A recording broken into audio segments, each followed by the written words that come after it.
Yeah, dude. Whatever it is, I want it. Yeah. From you? Yeah. Taz at that house. No shit. Yeah. Hell yeah. He came in. Yeah, he's dope as shit. Yeah. We talked for a little bit. I shamelessly plugged your podcast, by the way. No shit. Because he was asking why I was dressed up. And dude, I got to see if I could get him on tomorrow. Yeah, that would be dope. I'm sure he would like that, actually. Dude, I could talk to him about it. I gotta see if I can. I did not even think about that. I gotta see if I could get him on. Yeah. Be like, that'd be fucking cool. Podcaster. He's a podcaster too. No shit. Yeah, he does. I forgot what it was. Taza Talks or something like that. It's something. Bro, he always has Helena on there. Oh, really? All right. Why we got an underage girl on our podcast, dude? That's fucking weird. She's not underage anymore, so now. Why you know that? You've been counting it down? You know I like my goth princesses, you know? You're a fucking goth girl. That's her. I am a goth girl, yeah. Hey, I love a goth girl. I've been a nasty girl. Okay. I'm done. All right. Let's see. Which one of these is left and which one's right? Oh, there we go. Oh. Whew. I gotta fucking think for a second. Yeah. You don't want to. You don't want to ask too many questions. You know? I don't want you to fucking talk too much. I gotta keep the rails on this bitch. It's a dangerous game you're playing right now. Very true. Yeah. Oh. It was a bitch trying to find this for a second there. Yeah, it is. I was like, am I going into someone random's Blame house? him. Hey, it's all his fault. And then I came in here and the setup's so nice. It's so sick. Yeah, I know. Setup's dope. I'd like to tell everyone that wants to do a podcast, fucking come over here. Because I'm like, it's literally, it's one of the few spots I was looking, when I was trying to like start this shit, I was looking on, I forget the name of it. It's like an event space type thing. And I was like, all right, I want somewhere that has 3 cameras that you can basically get like all 3 angles. And so it's like good. I haven't done this yet, but you can like, I can hook up to Apple Play and put shit up there. Oh. So you could be like, Rogan style. Exactly. Yeah. Exactly. Yeah, put it up. Pull that shit up, except it's just me yelling at myself and putting it up there. Because I don't have $100 million Spotify deal. I do this shit at a loss. Yeah. Hey, it's fun. It's fun. It's fun. Podcast. It's a long-term thing. You know, talking, looking in each other's eyes. You fucking freak. All right, we're good. This thing's rolling. Cool. Right. No, it's fun. It's like a long-term thing. People like want to start podcasts and then get fucking Rogan money off the jump. And it's like, hey, champ, that's not how that works. I don't think that's how anything works. It's like a white belt walking in and on day 2, they're like, I'm ready for trials. Yeah. It's like, no, you're not. That's going to go poorly. I love those ones. Like there's a few at Odyssey. We don't need to name names, but I mean, there's a few that little too confident at the start. And that's okay. And that's why you got to get humbled. Everybody does. I got humbled. What was the most humbling moment for you in jiu-jitsu? Oh, man. There was one time my old coach, again, not naming names or anything like that. One of my old coaches, I was rolling with his girlfriend because his girlfriend at the time was actually my weight, strong, very, very good at jiu-jitsu. And she was always kind of my favorite training partner to work with. We were getting ready for a competition. And I didn't know at the time I was still new. So I didn't really know there was like a contingency against jumping close guard, especially in the gi. And I did. I jumped close guard because she was starting to take me down. And I just kind of came up and nothing happened. I didn't hurt her or anything like that. But my coach was mad. You know, really good jiu-jitsu, like he's built like a brick shit house, like not the guy to mess with at that point, especially with this girl. And he, after our roll, he was like, come on, take your gi off. We're going. And he demolished me for 2 rounds. So it was 6 minutes rounds. So for 12 minutes straight, he just beat the ever-loving shit out of me. I could tell, like, afterwards, he felt bad. Because he just walks up to me. He's like, so are we good? It was the most demoralizing thing I think I've ever experienced in jiu-jitsu, actually. It was terrible. Just get dog walked for 12 minutes. I'm like, okay, all right. I think I've learned my lesson. Yeah. How you were a white belt still at that point? I think it was early blue. You know? Oh, okay. I was still like the sucky stage of blue. Okay. Yeah, just going to tournaments and just getting beat up by 17, 18-year-olds, you know. Getting beat up with the Tyson Beaties of the world. Yeah, exactly. That's exactly what happened. A blue belt, but is technically a blue belt, is really like a purple belt. I would say he's a black belt. But I mean, you know, it's just experience alone, you know, in that sense. If you've done jiu-jitsu for what, he's been doing it at least 10 years now. Tyson? 10 years? I don't know. He did it as a kid. He did it for, you know, more than 5, I would imagine. You know, he's fighting high level competition. He fought a brown belt over at an invitational. He's fighting black belts all the time. He is at a black belt level. I know I saw it when I went to Pans, actually, in Orlando. We went to Alliance. I think it was Alliance, Orlando. And there was a blue belt there. He's like one of the best in the world. He was a juvenile too. And he was just dog walking all the black belts there. And I'm like, dude, this kid's like 15. Just this guy has trained for 20 years of his life to get his black belt. And some 15-year-old little shithead kid, hot Cheeto fingers, just dusts him. Allow me to show you jiu-jitsu, old man. just like you have dedicated a good portion of your life into jiu-jitsu. You have spent the money, took the time, and some kid comes off the school bus and just beats your ass. He's like, now hold this. Yeah, he got home from school 30 minutes before. He fucking had a Popeye's chicken sandwich on the way to train. Mm-hmm. Didn't affect him. Yeah. And then he tapped you 4 times in a round and wasn't really trying that hard. And then he went home and played Call of Duty until 4 a.m. Yeah, absolutely. Actually, he's just taking out aggression because he got grounded. That's what it is. He's not allowed to go on his phone at bedtime. So he's like, I'm going to beat this old man up because he reminds me of my dad that took my phone. Yeah, I can't watch my TikToks anymore. So it's fucked up. Instead, I'll get entertainment by beating the ever-loving shit out of you. So Tyson hurt a kid the worst I think I've ever seen someone hurt. When he snapped that kid's ankle at AGF because the ref fucked up. Mm-hmm. The ref fucked up. Yeah. And let Tyson snap that kid's ankle off. Mm-hmm. And I don't know if I've heard a blood-curdling scream like that. Actually, I take that back. At a new breed tournament. Yeah. I've done one tournament. It was a new breed. And immediately before I went, my mom insisted that she go. Mm-hmm. And I've told the story before. And I was like, please do not go. Please. Please. She was like, no, I want to go watch. Right before my match, this kid got caught in I think he got caught in an omoplata. Oh. And tried to roll out of it. He just broke his own arm. And he broke his own arm, like brutally. And it sounded like a baseball bat. That kid at AGF was close second, though. When it broke, it was like a blood-curdling, like, scream. Yeah. You know? Like, yeah, man. Tap. Yeah, it doesn't have to be this way. Yeah, it literally is just like that. I mean, you just got to tap. I mean, I've gotten caught plenty of times, and I have not gotten injured in competition. I've done a lot. I feel like a good bit of competition, and you know where that line is. Like everybody does. I feel like some people try and toe it a little too much, and it's just like getting choked. A lot of people like toe that line too. They're like, oh, this is about the point when I'm gonna go out, and they don't think about it, and then they're out. It's like Icarus. Get a little too close to the sun. Yeah. You don't want to do that. You don't want to do that. You're going to fuck yourself up. Have you ever fucked someone? Like, what's the worst you fuck someone up in a competition? I would say, I mean, the guy that I put out at NFC, that was a good one. That was weird just because it happened so quick. I had literally just put on the triangle, and like maybe 3 seconds later he was out.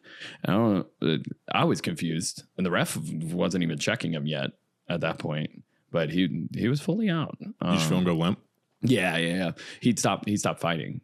And I just kind of like picked my hips up a little bit just to see his face. I'm like, oh, he is purple. Yeah. But he was really funny. He just like popped up just laughing, just like, hey, dude. I'm like we were just fighting each other, but yeah, now we can be friends now.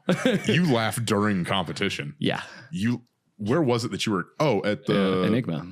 At Enigma. Yeah. You were sitting there fucking laughing while you were fighting the guy. You did the same thing at the submission series. You were sitting there laughing. I think you were. Yeah. I forget who you were fighting against. And you were sitting there laughing, and Brandon was like, quit laughing. He's like, stop fucking around. He said that at a New Breed tournament too. I was dragging this guy in the gi, and I had beat him 16. I think it was 16-0 the first match. And then the second match comes up, and I could tell he's just dejected. He was just like, you know what? I'm here. Like a dude showing up to his execution. He's like, I've resigned. What's about to happen? And Brandon's just yelling in the background, just going, you need to fucking submit him. Like, what are you doing? Stop playing around. Like all that Brandon shit. I'm like, I'm just having fun. But the laughing from the Enigma thing was actually just completely out of me being uncomfortable. Was the guy I started going for legs, and I got the bite and everything, started hipping in, and I could hear him say tap, and then he says tap, and then looks me dead in the eye and just goes, sorry. And I was like, oh, where do I proceed here? And I was just doing the uncomfortable laugh. Like, did the ref stop it? He didn't stop it at that point. We both just kind of stopped for a second and had like a mutual agreement that we were just going to start back up with the bite, with me hipping it. I was like, there's only one way this is going to go. I mean, at this point, it's just, you're in too deep, you know? You're going to get hurt. Yeah. I was like, at that point, if I were that person and I just accidentally said tap or, you know, anything like that, I'd probably be like, you know what, we'll just count it as a tap. We'll call it a day. If you're accidentally saying tap, that's like your body's reaction to like, I'm about to get my fucking leg ripped apart. Yeah. And I'm just going to, a little premature tap. Yeah. I mean, you're there. Your body's literally caged up just telling you, please. We know what's about to happen. Do not do this to us. Do not do this to us. Yeah. No, I do like to have a little fun and calm. Do you get nervous? I used to get really nervous, and then I found that, at least for me personally, was to make fun of it, you know, and just kind of have more fun with jiu-jitsu and treat it like an open mat in kind of way. It's like, you know, you see different people come in open mat. I mean, there's nothing different when you go out in the competition sphere. They're still working on their game, or, you know, they might not go as hard, but if you look at it that way, you know, you're not going to get surprised by anything, I feel like. You know, and always just kind of seeing yourself as like, I am good. Like, you know, I'm good at jiu-jitsu. I can beat this guy. So, you know, do I get nervous every once in a while? But, you know, most of the time it's for a short span. And then I'm like, okay, I'm having fun. I'm doing what I like. I would rather go into it and lose and enjoy it than to be all nervous the whole time. Because when I used to get nervous, I would be like getting beat up, and I'd be sitting there. I'm like, I don't even like this right now. Like, why am I doing this?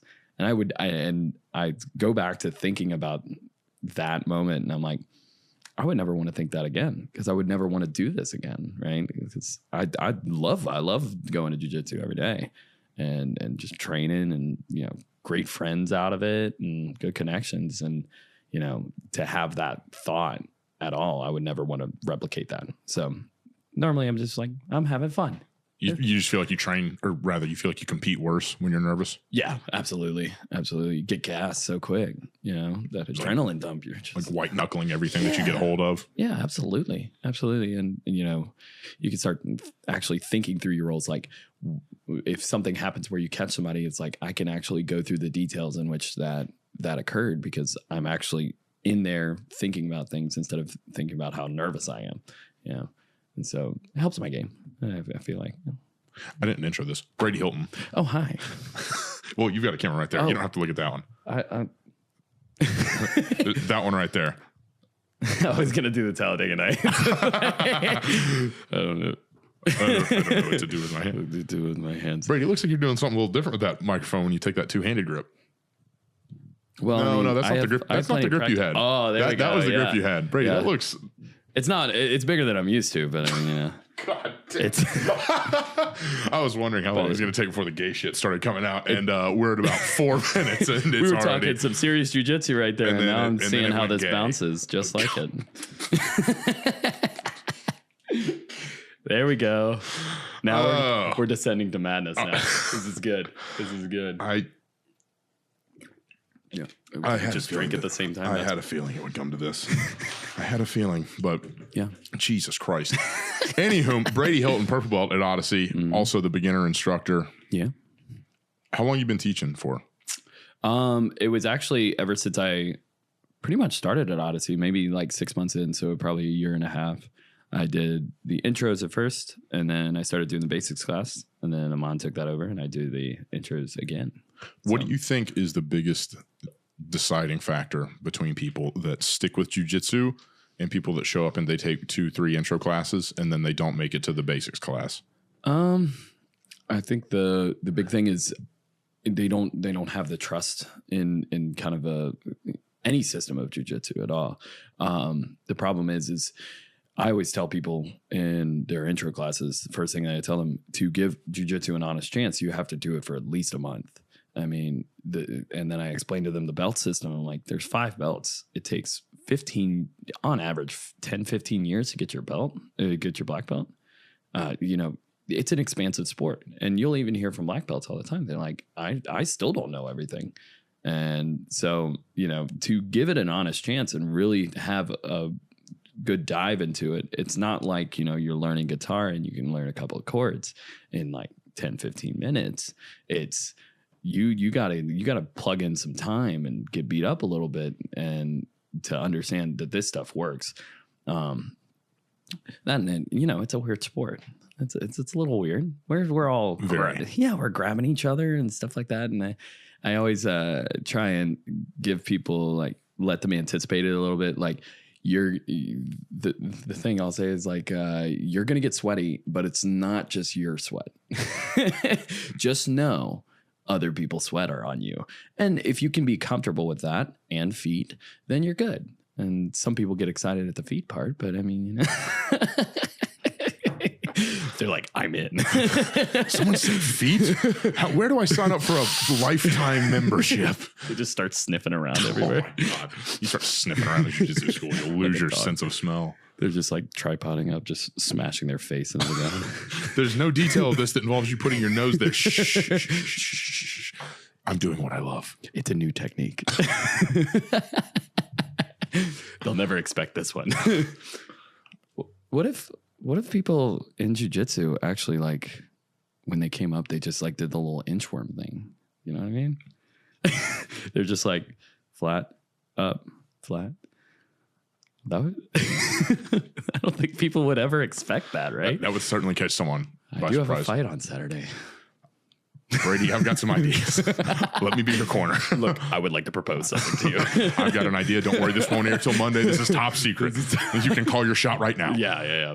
Inchworming. Oh my God. What got you hooked on it? What made you come back? Was there like a moment where you're like, I've got to learn this shit? I'm going to be honest. It was like an ADHD hyperfixation kind of thing for a very short amount of time. I was training like three times a day. So I was going absolutely insane. I was working EMS at night for 12 hours and then coming back in at 7 a.m., training at 7 a.m., literally sleeping in my car from 7 until 12, doing the 12 o'clock class, and then coming back in for 7:30 at the old gym. And I was doing that 3 times a day. And I hit that wall that every ADHD guy gets on their hyperfixation, where they just kind of toss it out and go to the next one. And for some reason, I just decided to keep on doing it. It's like, why don't this time we're gonna keep on going. We're gonna break that wall. But really, it stemmed from MMA. I really still enjoyed just watching UFC 1, Bellator, just like looking at that and understanding jiu-jitsu now. It gives you like a higher level of appreciation for a lot of the things that are marked as boring in MMA. So, yeah. It's always funny seeing some people that are like, this shit's boring. And you're sitting there and it's like Damian Mai's on some guy's back. And they're like, this is boring. It's like, shut the fuck up. You do not know what you're watching. Like, this is insane. This is crazy. Like, I know they want to see like the big scrambles, the like Andy Varela type moves in MMA. It works. And Andy Varela did MMA for a while too, and it worked for him. But it's not always going to happen like that. You still have to protect yourself. I was going to say the fun. It's fun to do that kind of shit when you don't have to worry about gassing by doing some dumb shit, and then when you're gassed, you wind up on the feet, not in your zone, and then the other guy is fucking you up, lighting you up. Absolutely. But yeah, jiu-jitsu. It's funny. So Colin White I brought him to a Odyssey class. It was his first ever jiu-jitsu class. Okay. He loves watching MMA. And like, he seemed to like have like a pretty good comfort level with the whole thing of like, hey, look, like we're going to be fucking grabbing each other. But it's like, you can kind of tell, like, at least when I've gone to the beginner class, I would go to Dan's beginner class when he was teaching sometimes. I'd be the uke. And I would sit there and it was like, some people you could tell were still not entirely comfortable with the fact that like there was another grown man, like not grabbing, but like assaulting them. Yeah. Legitimately assaulting them. Yeah. And they're like, I don't know if I like this. Especially a guy like Dan. Yeah. Danny A? No, this is Dan Quantas. Oh, yeah. Especially a guy like Dan. Okay. Even more. Danny A, you're still a great guy. But Dan's great too. All of our Dans. We love all of our Dans. We do love all of We have the best Dans. We have the best Dans. No one has better Dans than us. You know, DK would really appreciate this part because he does like trying to do the Trump voice quite often. Great impression. He's a great impression. Phenomenal impression of Donald Trump. The hands. He does great with the hands.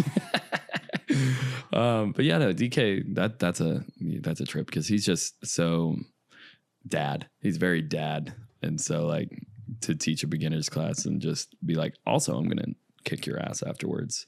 So it's a big change right there. It's so strange watching complete beginners trying to learn it because you watch what they do and 99% of it is just like, why would you do that? Like, that's a terrible thing. Like, you're just making this easier. And then you're like, oh, that's just the human response. Yeah. The human response is like, this guy's attacking me. I'm going to turn my back and try and get away. It's like, no. You got to unlearn that immediately. Get that idea out of your brain. Yeah. Stand and face your fears. You got this. I believe in you. A lot of times in the intro classes, it's that way. And it just the movements that I try and show them, like very, very basic warm up flow. It's like, why are you doing this wrong? Like what in your body is telling you to do this? Because why can you not shrimp? Shrimp better. Shrimp.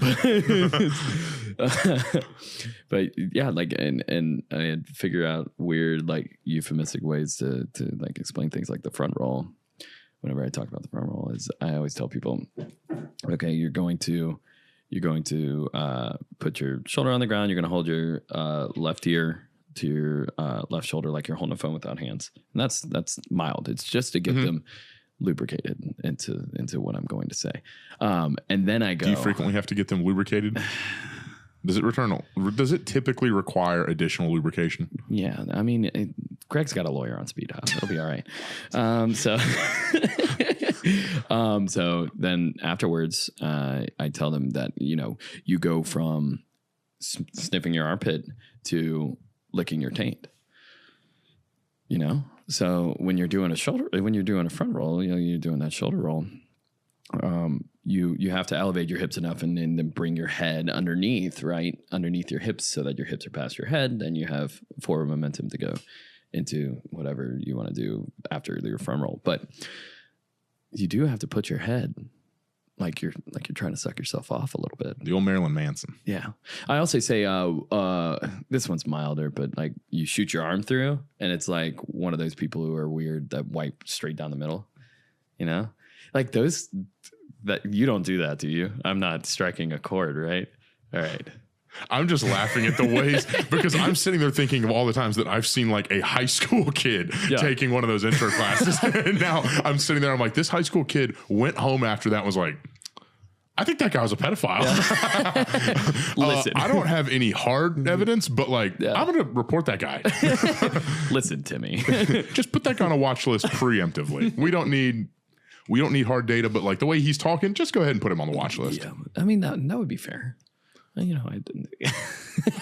That'd be fair. This is video. You're going to wind up in a courtroom a decade from now, and they're going to clip this and be like, Your Honor, allow me to present evidence piece 37. And it's going to be you saying that. Yeah. Probably. I mean, you never know what might happen, but I haven't done anything to deserve to be on a watch list. Now I'm a weird guy. By all means. And there are probably a lot of quotes mildly. That have come out of my mouth.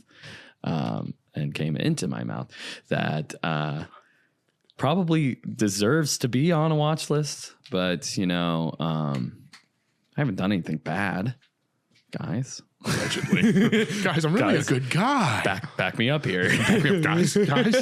Who do you think says more out-of-pocket shit, you or Eldon? Eldon. Absolutely, it's Eldon. It is 100% Eldon. I'll open my Instagram DM sometimes and it'll just be a picture of like Eldon with his dad doing like lawn care. And I'm like, yeah, thank you for this. Thank you. And then the follow up is just the most some shit I am not going to say online. It's his wiener. No, I haven't gotten that yet, thankfully. But that was the first time he came into the house. He comes and visited the house for like the first time. And he was like, I want to come in and take a nap. And he comes in there and just dick out. I was like, bro.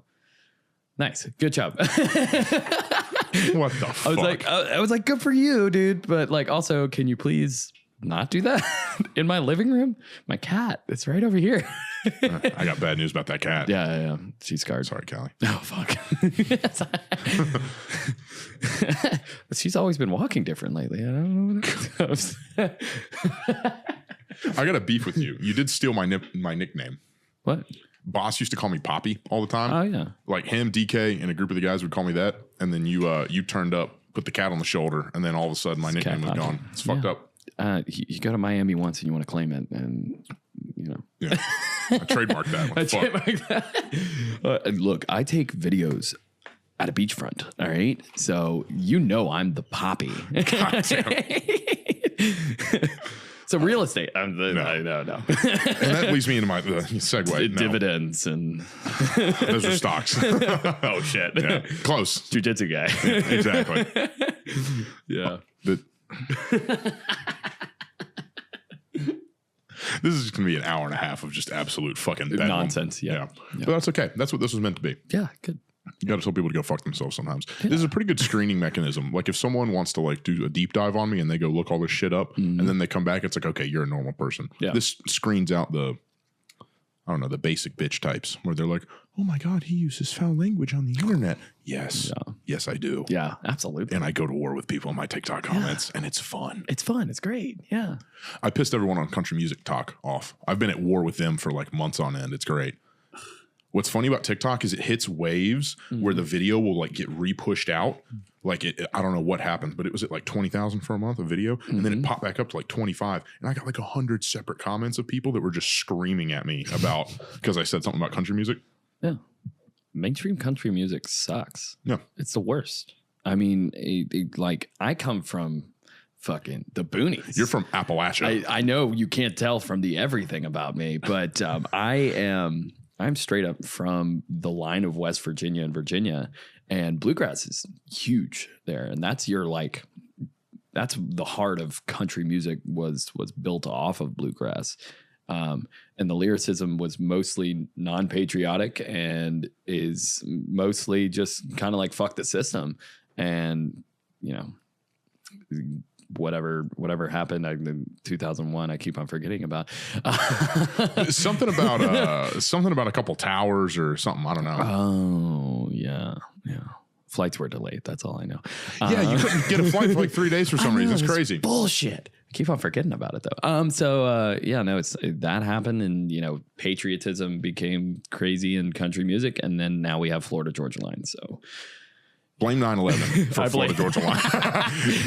Allow me to make a presentation, and it just starts at September 11th, 2001, and winds up with Florida Georgia Line. You're like, and this is why mainstream country music sucks. God damn it, the Taliban got another one. Shit. The Taliban waging cultural war, not simply jihad. Yeah.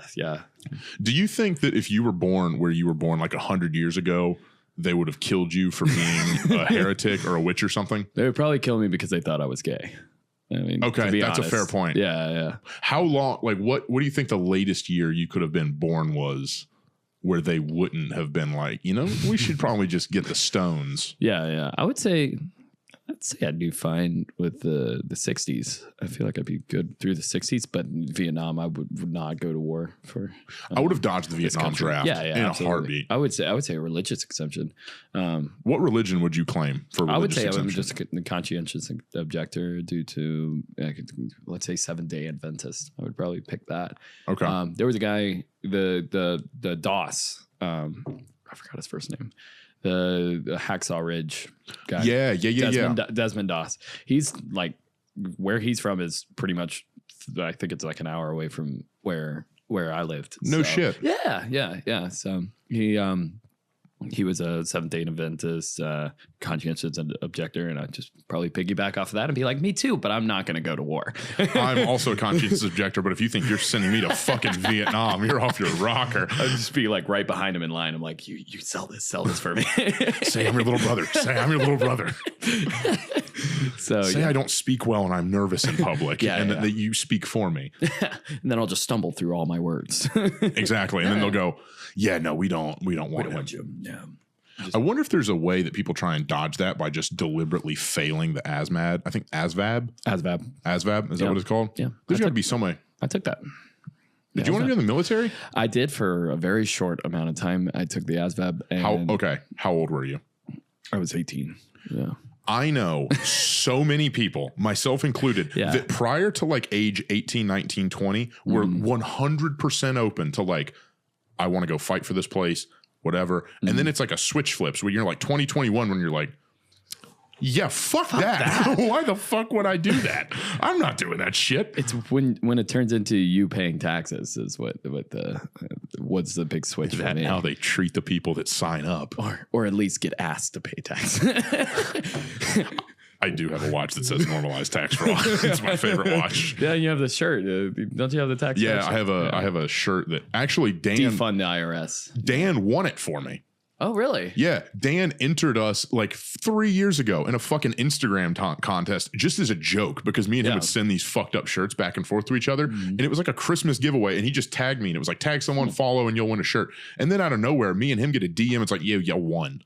Wow. And we were like, oh, cool. And then they just never sent us anything. And I was like, oh, so that was a scam. And then I think I hit him up or Dan hit him up and was like, you promised us a shirt. And they're like, we're so sorry. Take your pick. And I was like, give me the defund the IRS one. I want that one. Yeah, come on. Yeah. And then I took it and made it a douchey cutoff that I lived in. Cause like, I'm not going to wear that in public. That's a ridiculous thing. At that point, you might as well just open carry. Yeah. I mean, my brother wears, don't bully me. I'll come on his shirt. And he goes out in public with that. I'm pretty sure. Josh, you can confirm this, but does he live in Virginia? He does live in Virginia. Yeah. He lives in Richmond though. Powerful. Yeah. So it's not like the Virginia that I grew up in. But you know, he's like 2 hours away. Did y'all's area get hit by that hurricane? No, not as much. It was just a lot of rain. But North Carolina and Tennessee got fucking mollywopped by it. Yeah. I didn't expect it to just do it did a zig route. Ran a little zig route on the United States. It really did. Let me just ran a hitch and go. Yeah, it really did. It was just like, let me stun out this corner real quick. And then Asheville got fucked. Asheville, North Carolina. Don't worry, they're giving everyone $750. I'm sure that'll take care of the problem. Yeah. Yeah. Hey, sorry about your house. Here's $700. Go buy yourself some milk. At this point, $700 is like 3 weeks of groceries. Yeah, don't fuck it up. Go buy yourself some milk, and all the ports are on strike, so there's not going to be milk there. Yeah, so I don't know, spam maybe. Yeah, it's only $12 a can now. Sorry about that too. Yeah, no, they. I mean, it just goes back to. I mean, way back in Prohibition times, and even beyond that the government doesn't care about Appalachia at all. They don't, they think of it as a lower class civilization there. When in actuality, the linguistics from Appalachia are most closely derived from the colonists. So really, we have the shortest line from speaking the same way as the colonists. So that twang and everything like that is actually. Yeah. No shit. Yeah. I mean, imagine you're in the fucking dark ages in some places in Appalachia, and things don't advance itself, and it doesn't grow. It's change. Isolated. Yeah. It's in a vacuum essentially. Mm-hmm. So yeah. Have you ever seen Soft White Underbelly? No, I haven't, but I've heard it so many times. Every time I tell somebody that I'm like right from that line of West Virginia, that they're like, "Oh, you need to see that." Is it about the family that all bunked each other? Yeah, bunked. I was being PG right there. You can actually put this onto your Instagram then. The guy that edits this stuff, Brendan, you've got an uphill battle. You've been doing an excellent job. I really appreciate it, but goddamn, you were about to be in over your head with this. 45 minutes in, already have a 9/11 joke and a watch list joke and a shirt that says "Don't bully me, I'll come." So, and but other than that, it's going swimmingly. No, it's not just about Appalachia. Appalachia. Either or, I really don't care. I've heard people that are real hardcore about Appalachia. They say it's Appalachia. I feel like because in Pennsylvania they'll like say like Appalachia or Appalachia or something like that, and they'll say real weird. And what's it? Danielle, Greg's wife, can confirm that one. She's from that area, but I've heard it called both ways. I'm more comfortable saying Appalachia because it is the Appalachian Mountains. Yeah. So, and some people call it Appalachia. I know my family, a lot of them call it that. So I don't care. Jesus. But basically, this guy goes in and he'll like interview people from all across different ways of life. Like he interviewed a divorce attorney that was like a really interesting interview. He interviewed a girl that was a French girl that moved over here that was a prostitute. Okay. Basically, it's people like the soft white underbelly of America. It's like the side that is not glamorous, but a lot of these people have really interesting stories, really interesting things, like, life experiences. And he went and visited, I forget the name of the family, but they live up some holler, I guess, in West Virginia. It's like not even on a road. Like they live way out in the sticks. Yeah. And literally, it is just a full-on incestuous family. One of the sons like communicates through barks. I mean, it's dark. Yeah, I've seen dark shit. I've seen that, and then there's, I think it was in North Carolina, there was a family of like blue people or something like that. They had some genetic condition that was caused from incestuous relationships where their skin presents as blue, and I can't go into details because I don't know all the facts of it, but that's never stopped anyone on the internet from making a very strongly worded opinion. Actually, you are wrong, sir. Actually, according to my sources, you're wrong. Well, I'm on a podcast and you're not. Therefore, I have the mic. You don't. Fuck you. Yeah, in conclusion, I could say whatever I want right now. Correct. Please don't. Please keep some guardrails on this. I would like to publish this episode. And so relax. Well, when you think about the problems in the world, it really all comes back to there's a specific group of people. Whoa. We can't be doing this shit. Insert specific group of people here. Oh, Jesus Christ. Could go anywhere. There's like, it's like Blue Man Crew, but they're they're banging. So that's problematic. What made you leave? What made you get out of Dodge? I know you said you went to college somewhere like an hour, 2 hours away. No, my brother did. Okay. Actually. So my brother started going to University of Alabama, and I started traveling down that area. And you can always take 81 all the way down, and you can go through like Knoxville and Chattanooga. Or you can come straight down and take 85. You can take, I don't know what the highway system is, but like you can end up taking 85 and then 20 all the way over. And I ended up starting doing that, even though it was longer, because I really liked stopping in Atlanta and just kind of looking around and stuff.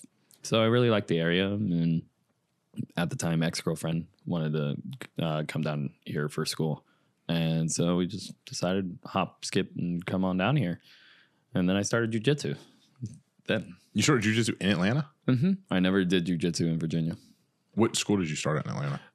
It was Gwinnett Training Academy. That's right. Yeah, that's right. And then you came to Odyssey like 2 years ago? Yeah. 2 years. It was in August of 2022. Okay. What year did you start jiu-jitsu? I started in August of 2020. Okay. Yeah. Holy shit. COVID.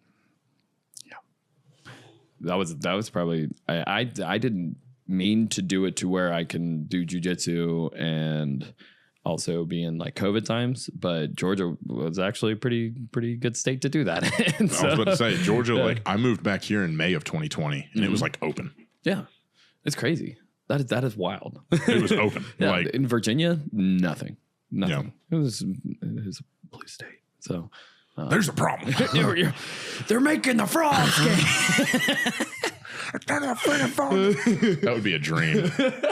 I really want to get this to a point where I can just invite unhinged people on. I was listening to an interview with this guy. You know who Sean Ryan is? No. He was a Navy SEAL and then he was a CIA contractor. Oh. Yeah. He's a bad motherfucker. And then he has a podcast and he'll interview all these people that are like Green Beret, ex-MARSOC, ex-Delta, whatever. Mm-hmm. He interviewed some dude, and the guy was like, they got radio, like... He was like, they got direct energy weapons in Antarctica. He's like, that's why they're all obsessed with it. That's why Hitler was obsessed with it back in World War II. He's like going on. And I was like, I'm listening. Tell me more. Yeah. I want to get someone like that on here where he's going to be like, I'm going to tell you about the real history of the world. And I'm going to be like, take me to school, brother. I'm all ears.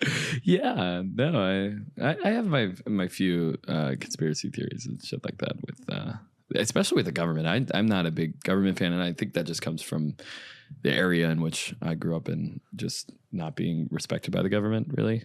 So, yeah. Tell us how you really feel about the government. So much money to Israel. I posted some shit on my private story today. Yeah. I don't post that on the public one because like people from the neighborhood like look me up sometimes. But it was like the breakdown of all of the money that we had given to Israel and Ukraine and Afghanistan post-withdrawal and Egypt and all these places. Then it was like, but don't worry. Everyone that has gotten affected by this hurricane got $750. Congratulations. And FEMA came out and was like, sorry, we don't have enough money for what's going on. It's like, oh, good thing we haven't given away billions and billions and billions and billions of dollars to people that aren't us. Yeah, come on, print more money. They should That's not going to cause a problem at all. And that's never caused an issue before. I don't know what you're talking about other than like 2 years ago, but we'll ignore that. Yeah. There was one thing I saw that a little bit back that actually our economy currently is at a point that is worse than the Great Depression in comparison. I wonder how they measured that. They measured it by the housing market. They were measuring it by the like price of food and groceries, and then just a stable living. And they compared it with the inflation, and from the Great Depression to now, it's actually worse. You can't convince me they're not lying about the inflation numbers. No. Because they get to cherry pick what bucket they calculate inflation from. Yeah. And so one of the things that came out when I guess Biden was making his whole like, no, actually we've gotten inflation under control. They deliberately excluded housing affordability from the inflation calculators. Like, oh, don't worry. Pencils haven't gone up in price, but you know, a place to live is, you know, tripled. So, but other than that, no, there's really been no inflation. And if you say otherwise, you're crazy. Don't believe what you see. Believe me. Believe me. You don't need to believe your eyes. Believe me. Look, I am the hat man. I have a hat. Listen to me. I have my important I have the talking stick right now. So you listen to me. Then you learn in school. You pass around the squishy ball. I have the squishy ball right now. You must listen. All right. Everything is fine. We're fine. It'll be all right. I just had to talk deeply into the camera right now. Just stare into the eyes and the souls of the people that are watching. Yeah. Do jiu-jitsu.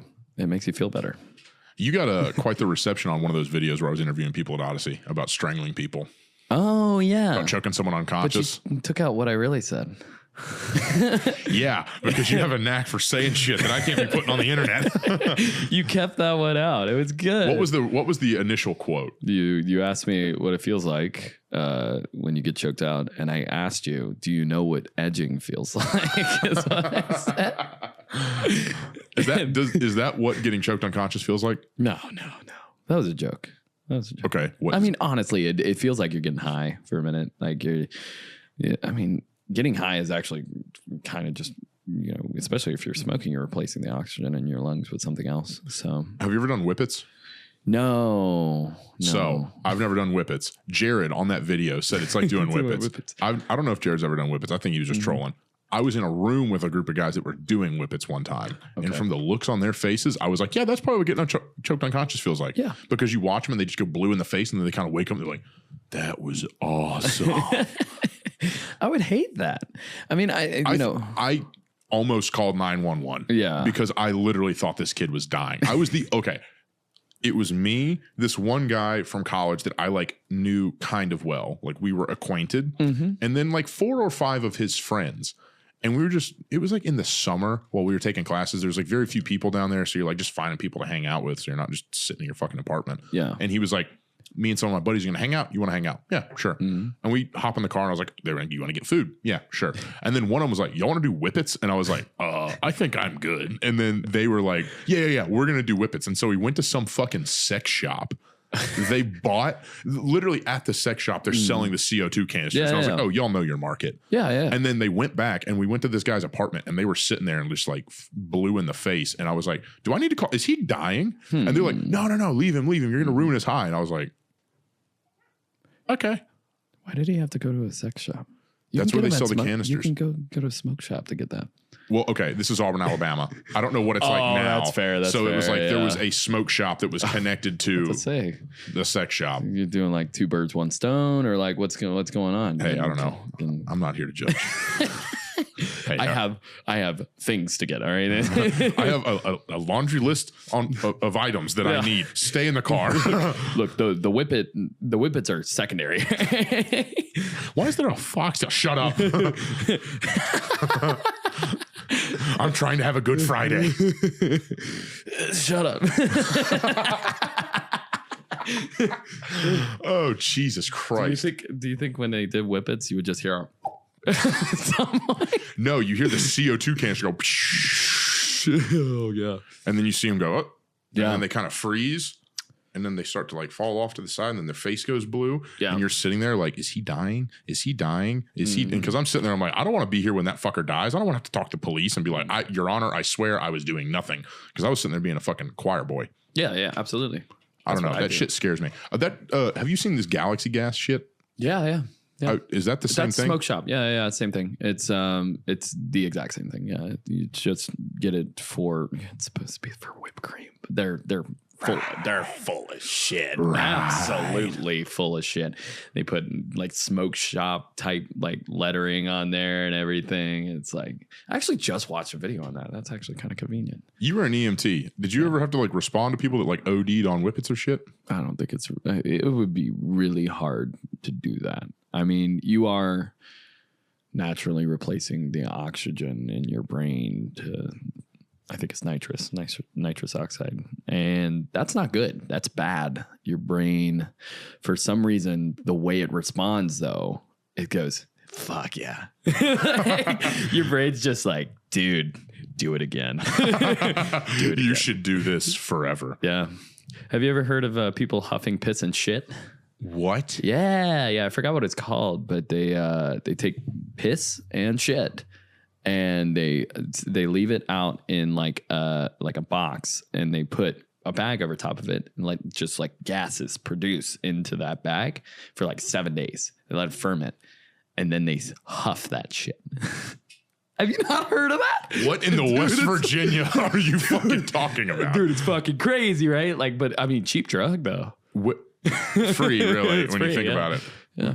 How do you know about this? Where have you experienced this? I saw a video on it, so it could be a lie, but I like to talk about huffing things.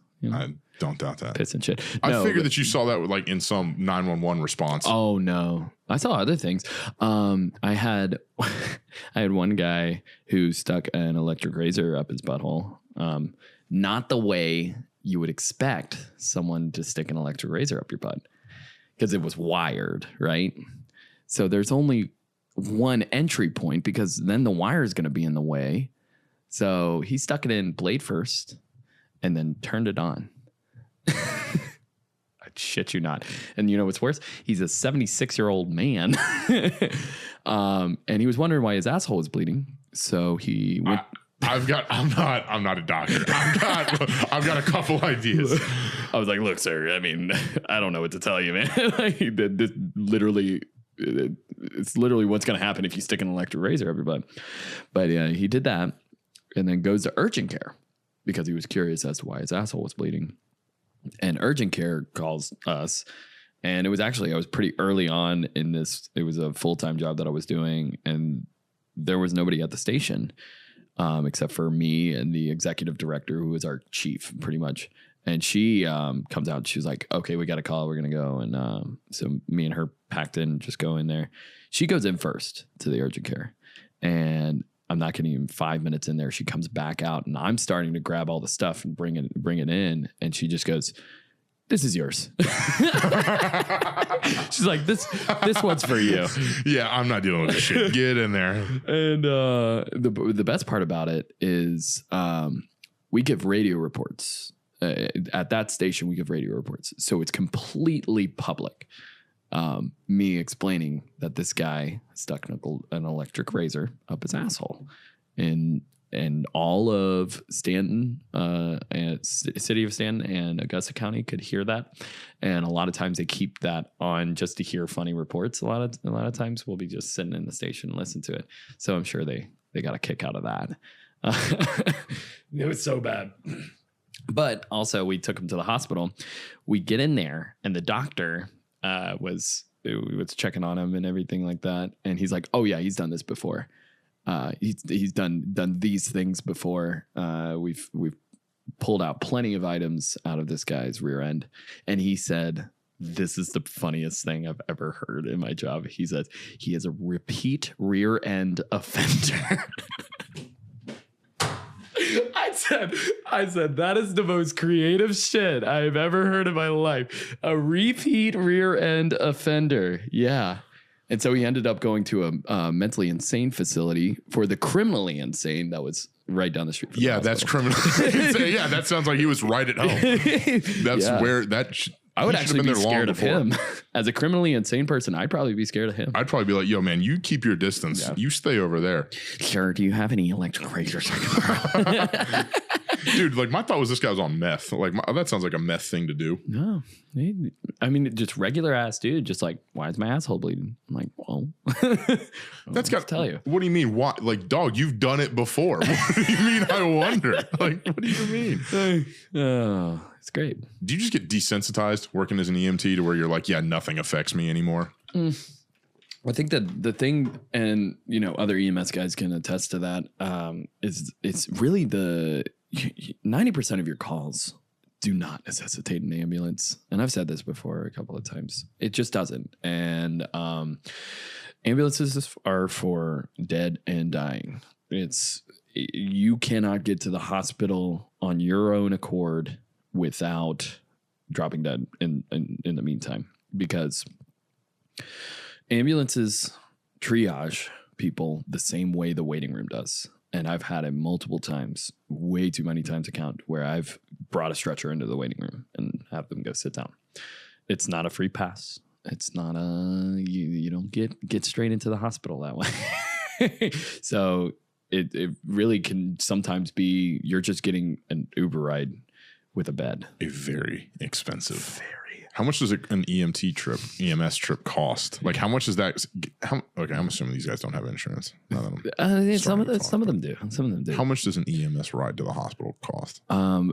What I was always told that the base was $6,000, and then it goes up from there. And this was where I was working at AMR. By the way, fuck AMR. I'm saying this on every podcast that I ever go on. Fuck AMR. So every ride's base is $6,000. Now I was an ALS provider. So just me existing in that ambulance, whether I was driving or in the back, raises that, because you have to, when we write our reports, you have to say I was an ALS truck. So then you could have called for like a sprained ankle, and really an EMT should be popping up and doing that stuff. But sometimes all we have is an ALS. So then you have to pay more for that, just because the person has a certain classification that's treating it. Yeah. I don't get paid better for it. Well, yeah, you do. You get paid better as ALS, but not good by any means. Not even a little bit.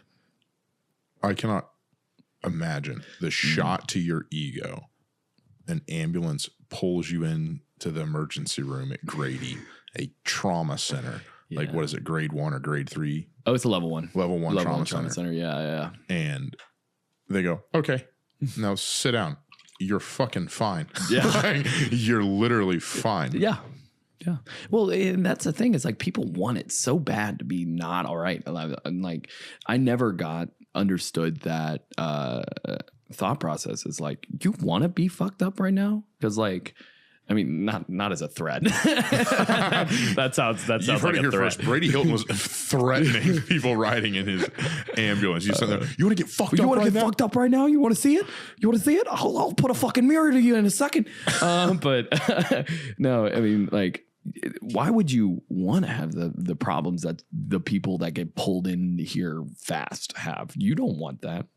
And I think people try and pull for that a lot of times. Why do you think people want to be fucked up? Do you think they want sympathy?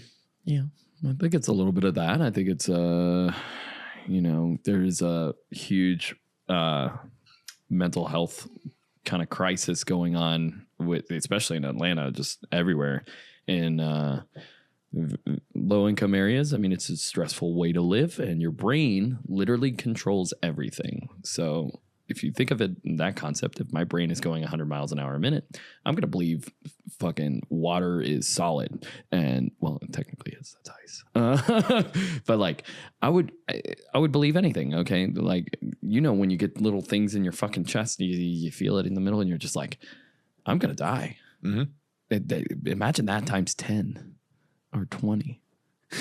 Yeah, you're convinced. You're like, why are you pushing the mic towards me with your chin, you fucking freak? That was the intrusive thought right there. I'm getting real intense. Exercising free will. Your brain said, no, push it forward with your chin. And you went, that's a good idea. Exactly. Brain controls everything. You're going to be one of those people, your brain's going to be like, now convince them you're dying of a heart attack. And you're going to be like, no, I really am going. And they're like, sir, your resting heart rate right now is 55. Yeah. What are you talking about? My favorite thing to convince people of on the ambulance, we in Virginia, we used to give ketamine for pain or sometimes for like psych people who are going manic or, are going crazy at that point. And it's a danger to either himself or herself or others. We would give ketamine. And if they were a dick, some medics would kind of flush it in the ketamine and whisper in their ear, "Don't let the dragon catch you." And then the melt on their face after the ketamine hits, it's just like that's immediately like that, and then they're stuck there. It's amazing. It's a great time. Oh my God. Yeah. Do you ever have to like physically restrain the people you're like helping? Yeah, absolutely. I told on a before on a podcast. You've done a podcast before mine? I'm not your first one. Yeah. I thought you loved me. I kept on texting you. You said you loved me. You wouldn't want to put me on the podcast. But there was another one that actually, same partner as the last one. The first one was just a 6'4" big guy that had a TBI, traumatic brain injury, and he had a seizure. And normally when you have a seizure, you go through something called a post-ictal state where you are not yourself. You don't remember. It's like blacking out. It's like being blackout drunk pretty much. And so your brain's trying to bring back oxygen in your body. It's kind of like doing whippets. But he was trying to leave. And we're like, no, don't leave. You just had surgery for your TBI. You're going to hurt yourself. And he like chucked my partner, basically. I had turned away for 5 seconds. I'm not kidding you. I turned away to talk to his girlfriend was there. And then I turned back and I just see my partner's feet up in the air. And I was like, that's not good.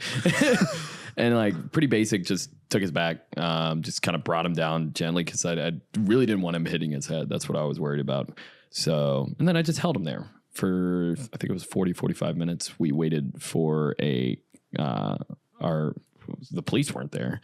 I don't think they ever showed up. I think they showed up when we were dragging him out. Busy. Yeah, but our supervisor showed up and drugged the guy, and we put him in the ambulance. You said you'll give people ketamine. Do people try and fake anything to try and get like prescription grade drugs? I feel like it's a deep cut, and I feel like the people who are trying to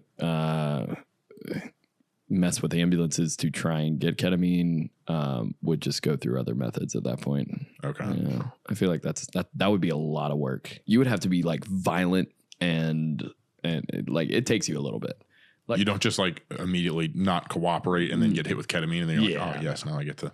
Unless you get an asshole. I mean, ketamine is dangerous too. I mean, it's not nothing to fuck with. They had, I know when they first started doing ketamine down here, they had a patient at a hospital. I'm not going to say it specifically, but actually die from. They OD'd him? OD'd him, yeah. Holy shit. Yeah. Yeah. And it was real bad because then they were like, you can't have your ketamine anymore. I'm like, why? But it's so effective. It's so great. It makes my job so much easier. But no, other things we give is Haldol and Versed. And we call that like snowing people out. It's just anti-anxiety, and I think it just makes you fall asleep. And you're either just more compliant, you're chilling, and then we restrain you at that point, because physical restraints are better, but it can also hurt you. So you also need to just make sure they're not like thrashing themselves around and shit. I had a kid do that. He tried to beat his head on the side. He was like 13 years old, but he's like your size. Great. So not a kid. And he was like trying to beat his head on the side of, we have drawers in our ambulance, especially in the smaller vans. It's really tight. So you end up, you can hit the drawers with your head if you want to. So I ended up, it's mean, but I mean, trying to keep him from hurting himself. But I grabbed his forehead and just held it like this. And we were going from Lithonia all the way to Children's in Decatur. Oh, Jesus. So for 35 minutes, I was holding this child who was trying to bite me, actively trying to bite me the whole time, just like holding his forehead and just pressing down here. I'm like, you're not going to stop. Like, please. I'm like, this is not what I want to do with my day. But yeah. And then they try to give him. So normally, I think normally it's 5 of Haldol and Versed for an adult. Now, this is an adult-sized child. The Children's gave him 2.5 of just Versed, and that ain't going to do it. That's like pissing on him, basically. You just made him like calm down enough to enrage himself again. That's what you did. Brought him back down to base to recharge for the second, the second onslaught of the chaos. Yeah. Like, okay, give me 10 good minutes so I can collect myself before I have another burst. Yeah, and they were trying to keep us there the whole time. I'm like, I'm leaving. This is your problem now. So my job is to get him here, not to stay here with him. Yep, still alive. We did it. He was alive when we got him here. Yeah. That's all I can say. No longer my circus nor my monkeys. Mm-hmm. Yeah. That's the job of an ambulance driver. Or I hate saying ambulance driver. Of EMS. I like saying EMS. Is literally just get there and try to not kill anybody on the way there. Is it worse driving the ambulance or being in the back with the guy while the guy up front is driving like a maniac trying to get y'all there? It's terrible in the back. I mean... That's why I hate the fact that in Georgia, Atlanta traffic, first of all, but second of all, the lights are technically requesting you to pull over. It's not. There's no in Georgia. It's a request. In Virginia, it's law. If you do not pull over and get out of the way, then you will get a. I heard that honk. I did too. But you'll get a ticket and stuff like that. Failure to yield. But here we're just asking you politely, hey, can you move out of our way? And actually, give me 1 second. Yeah. My keys got stolen the other day. Oh. Let me just check something real quick. Hey guys. So little sidebar here. What's your favorite alcohol? If so, what other things do you like putting in that alcohol to make your night better? Make sure to reply that to Dallas and not me. Thank you. Sorry, I've been paranoid. Yeah, I heard. No, I've been paranoid. Someone stole my keys out of my locker at the gym. Really? Dude stole them and then definitely went through my car. Huh. I'm gonna get my Odyssey? car. No. Okay, at the lifting gym. No, it was not an Odyssey. Yeah. I went, worked out, went back. Yeah. I opened my locker and I was just like, a long ass day. And then I was like, where the fuck are my keys? Where the fuck are my keys? Like, where the fuck are my keys? And then, dude, yeah. And then, given this is me being a dumbass, I went back to the gym without having swapped the lock on the car. Because I went in a different time. I went parked in a different spot and fucking went and got back in my car. And there was a little like sliver of a Swisher sweet wrapper. And I was like, that's weird. I don't smoke Swishers. Huh. I wonder how that got there. Are you sure you don't smoke Swishers? Positive. All right, just making sure. I smoke Black and Mild. I used to smoke those when I was in college. Swisher Sweets. Why? I liked doing like dip and getting the little flavoring on there. You know, you get it on your lips. Fucking strange human being, dude. There was one night I was so drunk that I accidentally breathed in that shit. And yeah, and then you immediately got cancer. I was throwing up everywhere, vomiting. I laid down and did the little the grand fountain right there. Oh, everything. No. I was so embarrassed. I was almost as embarrassed as I want. We won't talk about that night. Remember? Oh, you crashed at my place? Yeah, when you had to sleep at my place? Yeah. And I just kept on saying, I'm sorry. Yeah. I'd forgotten about that. Yeah. Good. Keep it that way. I had completely forgotten about that. Yeah, you were fucked up. I would like to blame Amanda Rowe for that. I remember sitting there and I looked over and I was like, Brady looks kind of fucked up. I was like, he don't look right. Yeah. I was fucked up because we drank in her car for like 20, 30 minutes while we were. Yeah, we were all sitting in Smith's and I was like, where the fuck is Brady and Amanda? Yeah. We were telling stories and getting drunk as shit in the car because we didn't want to spend money on it. But also we can't say that. Cut this out. We didn't get free drinks from Michael's girlfriend. Nope. You got to cut it out. I didn't want her to get in trouble because. Nah, she won't get in trouble. Sydney? Nah, she won't get in trouble. She's a mom. Bartenders don't really get in trouble for that kind of shit. Okay, good. Yeah, it's marketing. Shit, what time? Fuck. Throw my phone across the room real quick. Oh, no, we got time. Okay. Yeah. But, no, that fucking horn threw me off. I was like, motherfucker. Dude, I've been like paranoid. I'm like, I wonder if some motherfucker's like tracking me. Like, put like not like an Apple car tag, but like something in the thing. No way you can tell. Maybe it's me.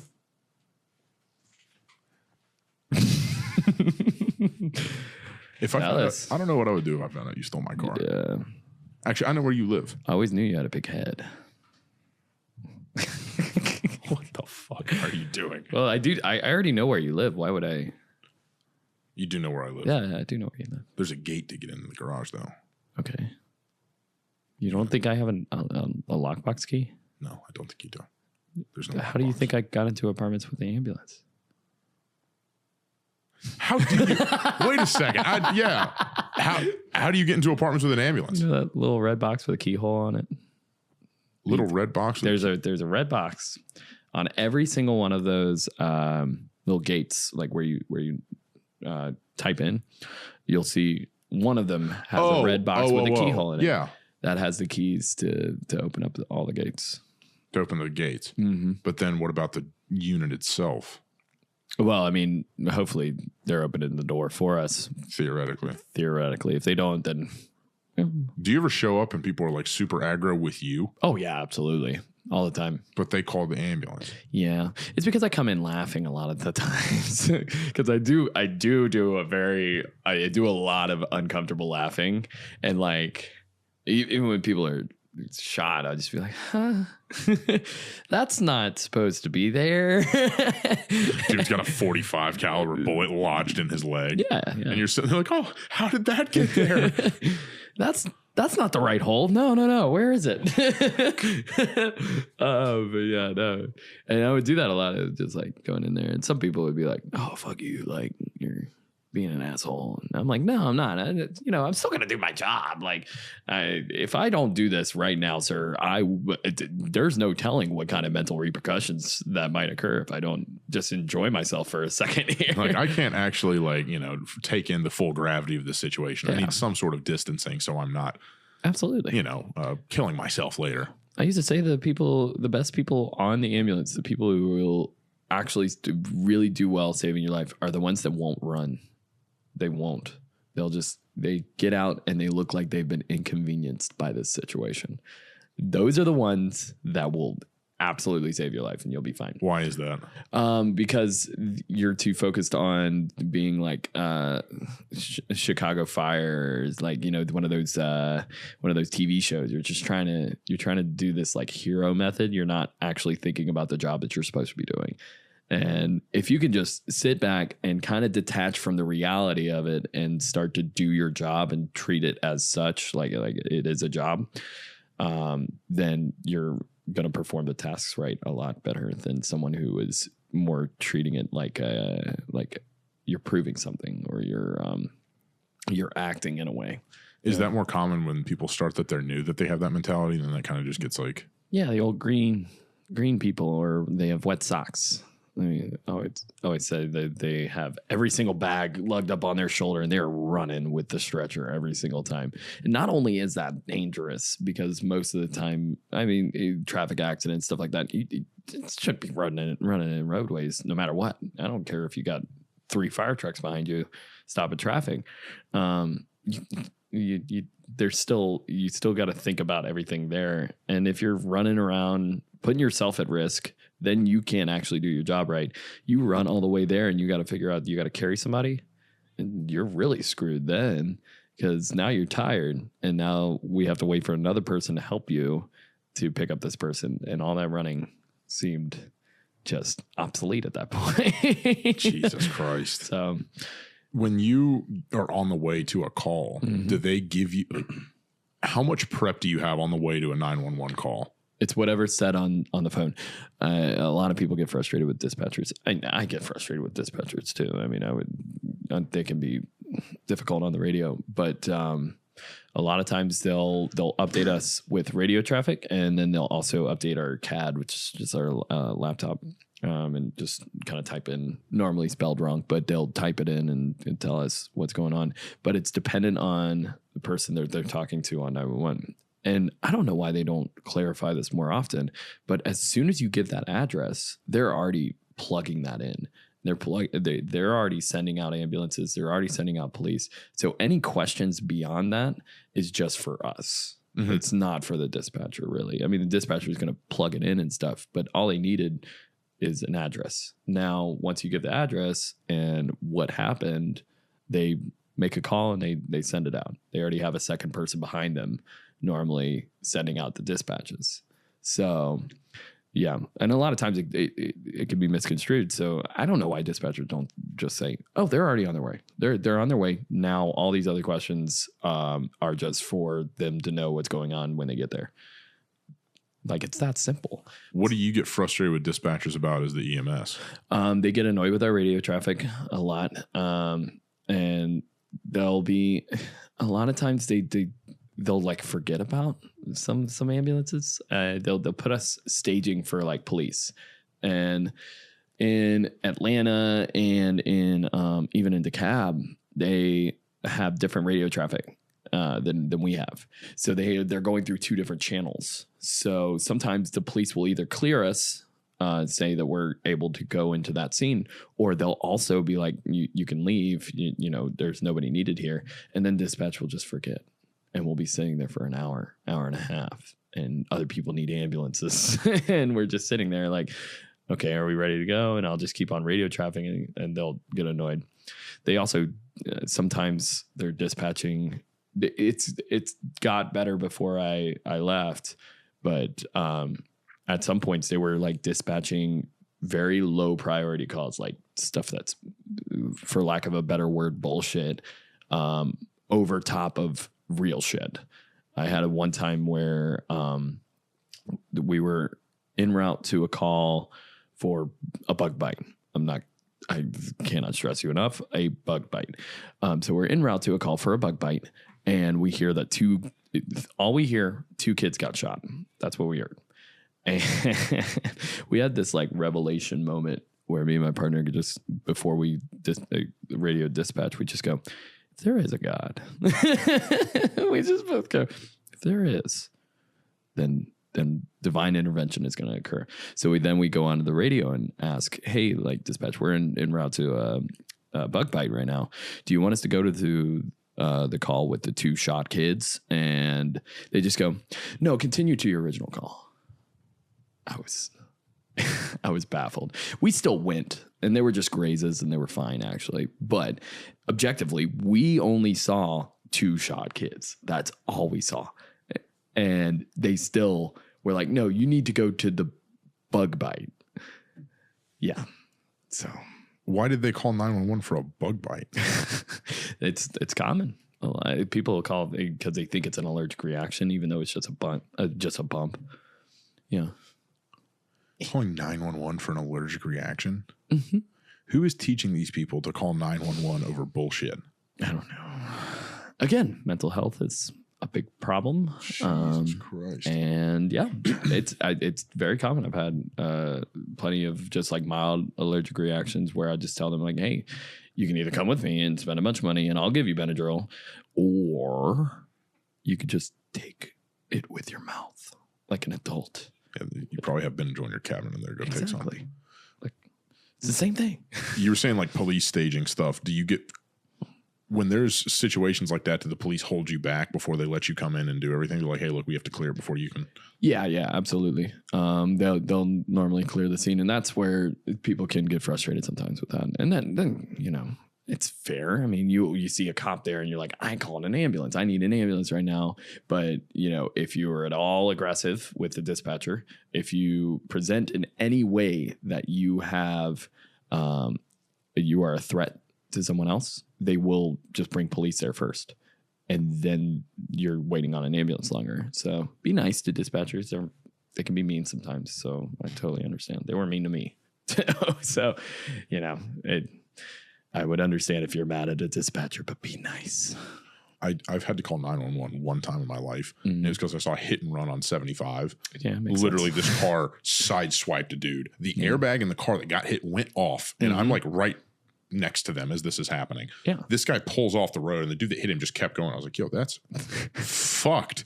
And I literally just called 911 and I was like, I just saw a hit and run. Here's the dude's plates. Like he's getting on 75 North. And they were like, okay, like whatever. And they took it all down and I was like, it's a fucking black Nissan Altima. one of the 20,000 that are in Atlanta right now. I was like, it is a black Nissan Altima. Here's the plates, whatever. They're going 75 North or whatever. And they were like, okay, like, you know, we'll alert the police, whatever. Like, thank you. And I was like, yeah, sure. And I was on the way to Odyssey. And then I went and trained. And then at like 9 o'clock at night, I had a missed call from the city of Atlanta. And I was like, what the fuck else you want me to tell you, dude? Yeah. Like, black Nissan Altima. That's all there is. And then with dents in it. Oh wow. we're gonna really narrow this down for you, buddy. Yeah, one of literally the 20,000 of them fucking ripping around here. But, get a fresh send in, you know. You have 6s? Yeah, dude, you want one? No, I've got a 3 in right now. Nah. I can't do 6s, dude. I roll with 6s in. Dude, I'd have a fucking heart attack if I was rolling with a 6 milligrams in. Rolling with Zinzin aren't that bad. It's not that bad. My body is way too responsive to stimulus. Did you? I gotta post that tonight. I forgot to post that the other day. I'm always gonna say no to that. Yeah, I know. It's fucking disrespectful. Even though I did. It's disrespectful. Yeah, I'll be at training with you and post it. And then the first vote is you saying no. Yeah. Fucking hater. Just trying to encourage people to be better. That's good. Just remind people. Yeah, be worse. Go against the grain. Yeah. In a world full of David Goggins and Jocko, get worse today. Get worse. Be a little lazier than you were yesterday. Put down that boat. Smoke weed when you wake up. Wake up and smoke weed. Stay at home. Don't work. Don't work out. Eat Cheetos all day. Yeah. Drink soda. Do crack. Do crack. You want something really hard? Pick up a crack dependency. Yeah. Kick that. Fuck yeah. That's true resiliency. If you can, if those short list of people that actually kick crack or meth, hats off to you. That's willpower. That's willpower. That's determination. Yeah. There was a YouTuber that was like, I'm going to prove that crack's not addictive. He's like, I'm going to smoke crack every 30 Never days. posted again. Lo and behold, homeboy got addicted to crack and blew his life up. And it's like, yeah, man, don't fuck with drugs like that. Yeah, that's crack. Yeah. Crack is whack. Meth is bad. Meth is just bad. You have a lot of 911 meth calls? Well, I had it a lot in Virginia. Oh, yeah. Is meth cheap? Yeah, it's cheaper. It's cheaper than getting Adderall. It's the same thing. So how much does Adderall cost? I mean, you have to go through the prescription drug system to get it. Or you find a guy and it's pretty expensive, I would imagine. I don't know how much Adderall costs. I don't buy Adderall off the streets. I can just get it from a prescription. So yeah. But I haven't taken Adderall in years. What are meth calls like on 911? It's pretty much the same as like crack, and you're going 100 miles a minute. The one thing that they have the meth mouth, where their like mouth is dry as shit, their teeth are rotting out, and they're just fucking licking, and a lot of like twitching in their mouths. The reason for that is actually because meth dries out your salivary glands, and so your salivary glands your spit actually helps you clean your teeth as well as, brushing and stuff like that. But you have to have constant moisture. Otherwise your teeth are going to dry out and you're going to get gross, nasty teeth. And so meth actually dries that out. And so that's how you get the meth mouth and everything like that. That's horrifying. Yep. I would have it. I could literally tell by them. I would tell them to just pull down their gums, and I could tell from just the bottom of their gums by if they did meth. If they did meth. Yeah. That's horrifying. Yep. Rural Virginia, baby. Rural Virginia, out in the hollers, baby. Out in the hollers. It's down damn hollers. Do you believe all that like Appalachia lore about like the skinwalkers and shit out there? Yeah. Well, there's a lot of those videos that are wrong because they're really just mountain lions. There's mountain lions out in Virginia? Mm-hmm. Little small ones. Yeah. Bobcat mountain lions. They're out there. And when their noises that they make sound like human screams. It's terrifying. Pull it up. I've heard that they scream like jaguars scream like humans. Yeah. But I didn't know that there was cats like that up in the Appalachian Mountains. Yep. And so that's where it gets like misconstrued a lot. I still believe that like Wendigo and I don't know what that is. Wendigo? I believe it's and I might be wrong. Again, don't come after me. I believe it's a person who goes in the woods who ends up cannibalizing someone. And then they start to go insane from that point and they become like a zombie-like creature. And it's marked mostly by they have like a deer head, like skull over top of their face and stuff like that. And they believe it's pretty much like a zombie-like creature that screams and stuff like that. Whereas skinwalkers are just things that inhabit. It's kind of like the Aliens character where he inhabited the farmer. Same thing. Like that kind of. I've seen videos of people that say that they have seen skinwalkers because they were posing as a deer. But even the videos that I saw, like I don't deer hunt often. I've been deer hunting once, but like my grandpa grew up deer hunting. Like I've lived around a bunch of deer and shit. Like you see how deer move. I've seen videos of deer in the fucking Appalachian Mountains, and I'm like, that ain't how deer move. Yeah, they do move weird. They do some weird things. They're dumb. Yeah, they are. The dumbest They're horrifically dumb. Yeah, and there are a fuck ton of deer in Virginia. They have like they're all season basically all year. You can shoot deer. Well, at least when I was there, because of just it's an invasive species there. What other Appalachian shit is there? Like they have over in West Virginia. They have the Mothman.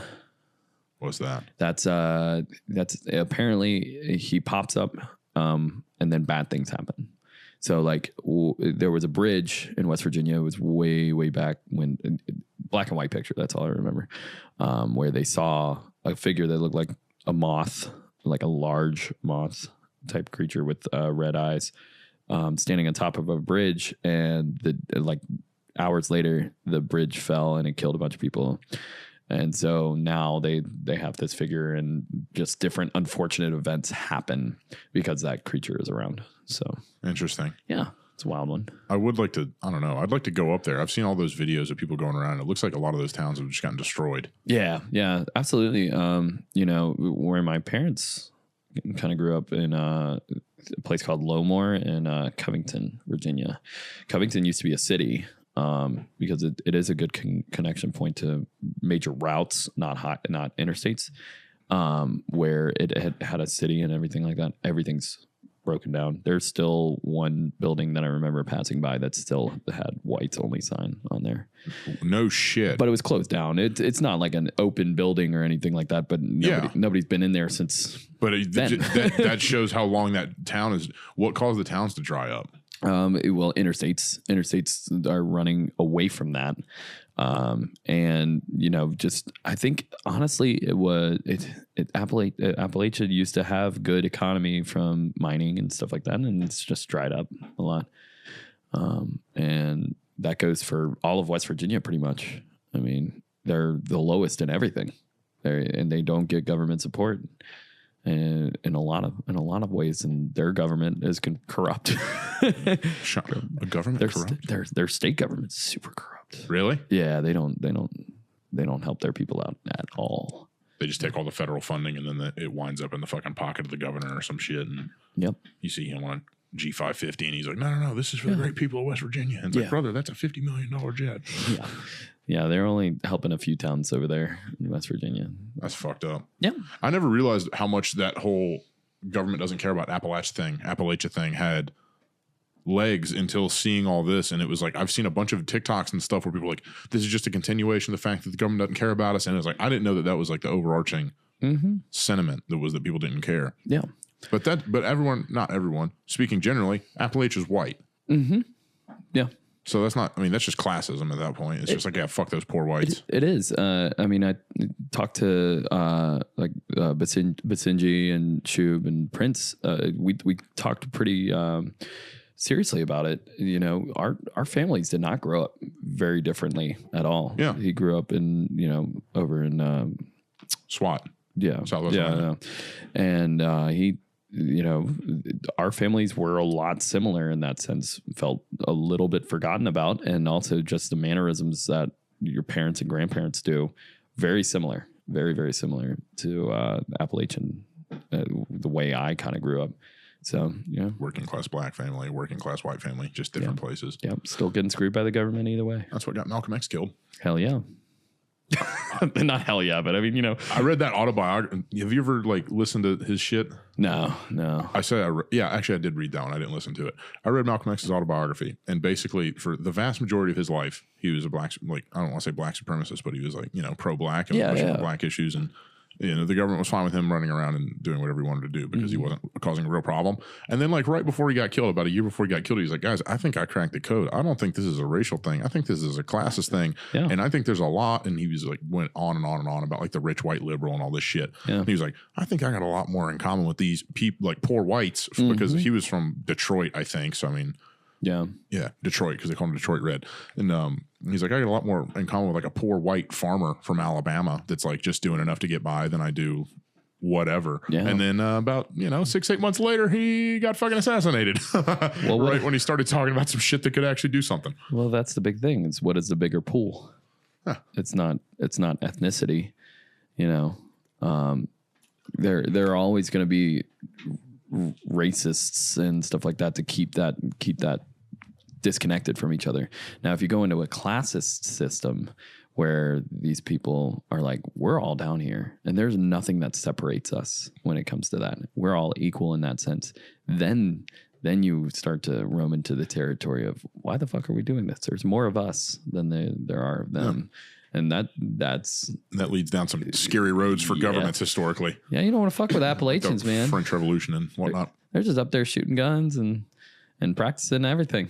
The amount of TikTok videos I've seen, it's when the Russian paratrooper lands in the Appalachian Mountains and it's just a banjo playing off in the distance. It's like, oh, what did we drop into, guys? Little Tennessee whistling going on right there, Yeah.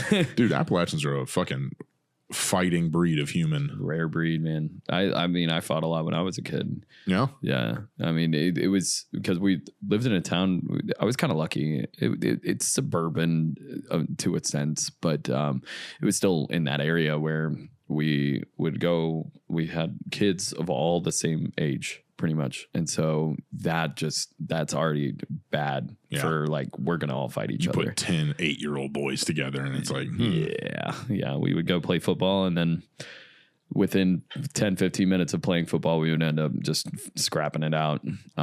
So, a lot of fighting, a lot of stuff like that. And it's a part of the culture a little bit to be down and dirty and be a little tough. So I would love to see a European dropped into Western Virginia. We had a German exchange student actually one time, and he stuck out like a sore thumb. He was super nice. He was I think his name was Moritz, and Germans, at least that German, the one German that I saw, one singular German. I'm basing this off of the evidence presented. It is one German. But they would wear very flashy clothes. He even wore these shoes that were white, but they had this film over top of them to make them shiny pretty much. And I don't know what it was, but he would just like wear very, very eccentric stuff. And everybody there was just like, what the fuck is this guy? But he was super nice and everybody really liked him. I think that's one thing about Appalachia is like you can come from different cultures, different everything, and they're mostly accepting because we're all down there. We're all in the mud. Like we're all together here. And so for the most part, you know, you have your couple of people and it's still Appalachia, but for the most part, it's widely accepting. Is there like towns up there where it's like you don't go if you're not from there? I always thought that Lynchburg was named that for a reason. I saw that, and every time I saw that, I'm like, there's something wrong with me saying this town name. Yeah, you're like, this is fucked. Yeah, it's kind of screwed. But yeah, no, obviously there are, you know, you don't roam into hollers if you were of a different ethnicity because they haven't seen it before. That's still a thing. Yeah, I would imagine they're, like I said, they're in the dark ages. They're way behind. What is a holler exactly? So a holler, by definition, is a community that is close enough together of normally family members in a heavily wooded area that can still holler at each other to be able to speak to each other. You know, that you can holler from one house to another. You know, that's why they call it a holler. Did not know that. Or a hollow. They'll always say a hollow. The road is a hollow. And so is it on like a paved like county or road, or it's just like it's the road ends and then you go up into the trees and mm-hmm. You normally see some signs that, well, you normally have like a patch of gravel road or dirt road that normally leads to it. And normally you see the signs where no trespassing, you will get shot kind of thing. And we would have to, there were some places in our area that I was going to in the ambulance that we had specific ways of navigating that, where there were some that would not allow you in there at all. They would bring somebody down to you. So you would wait at the end of the dirt road because if you go in there, you will get shot at. It's no ifs, ands, or buts about it. It doesn't matter. Shoot at the ambulance. Yeah, they don't. It doesn't matter if it's freaking Jesus coming up or a Pope mobile coming up or anything like that. They will shoot at you. So you know, there were some that like as long as you let us know that you're coming or we've called you, we know you're coming, then you're good. You come on in there. But I mean, you know. Some of those places like to keep it under wraps, and I think it's because some of those have meth labs and moonshining going on. I was going to say there. They're doing some illicit shit up there, and they don't want anyone snooping around. Yeah, absolutely. Is that like so? It's literally holler by where you can go. Yeah. Okay. How many hollers are there that you have to know how to proceed with? Normally, what would happen is I have no clue what that number is. They would enter it into a system after we go to that call normally. And so from that point, that location is marked. They're confrontational. They're not, whatever. Yeah. What do you do if you're pulling up to a holler and no one's ever been there before? Are you like legitimately worried someone might shoot at you? Yeah. Yeah. You see a bunch of signs that literally tell you, I'm going to shoot at you if you come into here.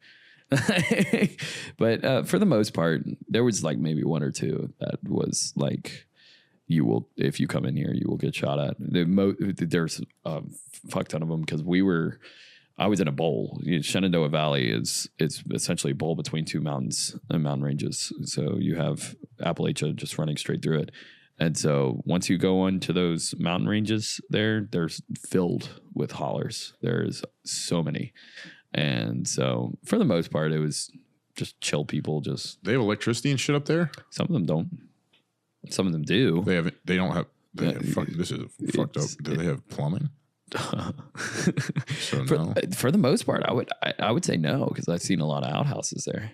So you know, it's just and they're just chilling. That's just the way it's always been. This is the way it's always going to be. Yeah. We don't need your Wi-Fi. We don't need your fucking satellite TV. Yeah. Some people choose to live that way. They get off the grid. I get that. Out there. I get that some people want to disappear. That's like Alaska. Yeah. Go live out in the bush. Yeah, absolutely. But did you ever get shot at? No, not in no. I never got shot at. I've gotten guns pulled on me, but it was in Atlanta, actually, in DeKalb. What'd they pull the gun on you for? And he's just a frustrated individual. You know, I thought that pulling out a piece was going to expedite his problem solving. Yeah. That can get you 100% off discount. It'll just get you into the jail, which is free healthcare at that point. And meals. There you go. And rent. Yeah. It'll Just for free, baby. You'll go straight to jail. You get arrested? Yeah. The cops were already there because he was being frustrated. He was being mean. Oh, so he pulled a gun with the cops? Oh, good. He literally did. Smart. Yeah. And I'm surprised he didn't get shot at. But I mean, Yeah, we were in close. same, brother. We were in close vicinity. What are we doing? Yeah, we were close by him. And I guess they wanted to make sure that they weren't shooting at us too. You can kind of tell when somebody pulls a gun and they're not going to shoot at you a little bit. They kind of just whip it out like that, and they're kind of pointing it directly at you. You can kind of see a little shake. Did he point it at you? Yeah, he pointed it at me. You get scared? I just said, "Don't do that." And that actually happened. That happened at the Mart station. You had a gun pulled on you, and you just looked at him and said, "Don't do that. Don't do that." It was just that is actually, if you freak out, like, he's gonna freak out, and I don't want him to respond in a inappropriate way, because the inappropriate way would be him shooting You me. getting gut shot." Yeah. So instead, if I act cool and calm and just tell him, "Hey, like, don't do that. You don't need to do that." They normally kind of chill out. And How many people have pulled guns on you? so it's 3 now. One happened at the Marietta station. I was working construction. Yeah. I was like, "Oh, I'm perfect for this." Guys, let me handle a gun with a gun right now, please. No. Why did he pull a gun on you? Fucking Prince. So what happened? We were loading up a bunch of metal at the Marietta station. We were just carrying. Me and Basinji were carrying this long pieces of metal on our shoulders, just heavy. So we were just stacking it up. And we saw one of our guys. One of the guys, like a homeless man, start kind of cutting through our lockup area. And we get a lot of people stealing equipment there. So Prince decided to yell at him and get really aggressive with this guy. And he's already had a stern talking to about this, but he got really aggressive with this guy, and the guy was picking a fight back, but he was also walking away. While this was happening, while Prince was yelling at the homeless guy, another group of 2 like 18, 19-year-olds were yelling at the homeless man as well. And they decided the best way to, mitigate the issue, they decided to flash a gun at me and Basinji. Like, what did I do? I'm not involved in this. We just saw a green laser pointer and we're like, "Oh, ours are red." And we noticed that this kid was holding, I knew it was a Glock 9. I was like, "Damn, that's a nice gun." But but I did the same thing. I just told him, I was like, don't do that. he smiles at me, which was weird. And then He goes, "Yeah, you're right." then he puts it away and just goes upstairs. And I was like, "Oh, well." And me and Basinji, but apparently Basinji's had a gun pulled on him before, and so we were just both like, we've experienced this before, so we were just like laughing it off and shit. And Prince had no clue what was going on at all, because he was trying to chase down this homeless man. Prince was taking the fight to the homeless. Yeah, he was too busy trying to fight a homeless man, which not fair. He picked the homeless man that was smaller than him. It's a good fight to pick. Yeah, Never pick a fight with someone your own size. Always fight down. Yeah, you always fight down. Not me. I like fighting bigger people. It's kind of fun. Yeah. I beat you up. You do. Frequently. Every time we train together. Yeah, it's so much fun. Yeah. God damn. So one was Marta. Yeah, one was Marta. Another one was in Atlanta. Both Decatur. in Atlanta. Yeah. And then the last one was in Atlanta as well. It's kind of similar situation. Just somebody frustrated. And when you get the wrong cops, they just make it worse. And then when I show up there, I'm wearing a uniform just the same, and that can, get melted in between, and they think that I'm a cop, or they think that I'm vulnerable enough. Respectfully, I don't look like a cop. You don't look like a fucking cop. I've never looked like a cop, but you'd be surprised that they're like, "Oh, well, let's pull this gun out on this And guy." you're like, "Dog, I'm here to help. I'm the ambulance." Yeah, like, we're the cool ones. We're going to get you out of jail. Like, there's a lot of times cops will just look at you and go, jail or hospital, and which is terrible. How often? A lot. Frequently. A cop just looks at you. There's a guy sitting right there, and he goes, "Jail or hospital?" No, he'll look at the guy. You look at the guy, you know, whatever he did. I had one specifically, it was like 3:00 in the morning. I was like at the end of my night shift, and we got a call for a guy that was in a car accident previously that killed an elderly lady. He was drunk as shit, and it was now complaining of pain, and he was in the booking area at the jail, and they released him, and he is an immigrant that had identification for it was some Central American country, and I was like, so you're gonna release him for a period of time? If I were that individual that has done something as bad as that, I'd be gone. I'd be going right back. I'm going home. Yeah. Because then I don't go to jail forever. He was here on vacation? I don't think he was here on vacation. I think he was here for work, or, you know, it didn't seem like he was there enjoying his time. But either way, we take him to the hospital, and Grady was about to put him in the waiting room. And I was like, wait, let's not do that. Hey, like that guy's going to walk right out that door. Yeah, that guy's going to peace on out. I'm just thinking of what I would do in that situation. I would be like, right? I have been granted a gift. Yeah, absolutely. I'm out of this bitch. Yeah, but I ended up explaining to the charge nurse, that's the person who just allocates where people are supposed to be going. And I talked to her, and she's like, "Oh shit, yeah, we'll put him in a room and keep, you know, DeKalb posted on that." But I don't know if he ever went to jail, and I was trying to get the reasoning from DeKalb police, like, "Hey, why are we releasing him? Why aren't one of the officers coming with us? He should be in custody, right?" And he's like, "Well, we can't determine if it was his fault or not."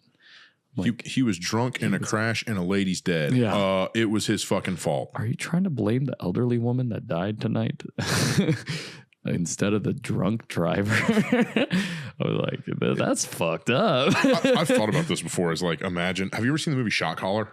No. It's about a guy, basically, it's like this super realistic type story where it's like, look, him, his wife, and this other couple go to like a wine bar. He has like one too many, is on the way home, runs a red light and kills a guy. Yeah.